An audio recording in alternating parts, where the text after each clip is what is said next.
আমার প্রিয় ছাত্রছাত্রীরা, আশা করি তোমরা সবাই ভালো আছো। আমি তোমাদের মণিদীপা সিস্টার আজ এসেছি আর একটা ওয়ার্কশিটের পেপার নিয়ে, যেটা তোমরা বাড়িতে আশা করি নিজেরাই লিখতে পারছো। তাহলে এসো আমরা দেখি যে আজকের প্রশ্নে কি আছে। দেখো, পুরো বাক্যে কচু পাতা থেকে কি পড়ে? গুপি কেমন করে শুয়ে আছে?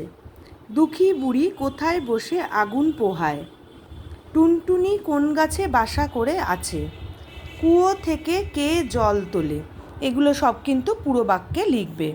তোমরা প্রশ্নগুলো দেখো, ঠিক আছে? এরপরে আছে বানান সাজাও।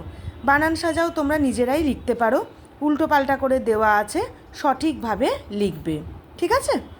অর্থ লেখো হিম, চড়িভাতি, কুয়ো, এগুলো তোমাদের আমি ক্লাসে লিখিয়েছি। আর একটা বাক্য রচনা আছে শীত। বাক্য রচনা আমি তোমাদের ক্লাসে লিখিয়ে দিই। এছাড়াও তোমরা নিজেরা যদি কোনো বাক্য রচনা করতে পারো, অবশ্যই সেই বাক্য রচনা তোমরা লিখতে পারো, ঠিক আছে? তাহলে দেখে নাও প্রশ্নটা আর একবার, আর নিজেরা লেখার চেষ্টা করবে। আজ তাহলে এইটুকুই। সবাই সুস্থ থেকো, ভালো থেকো।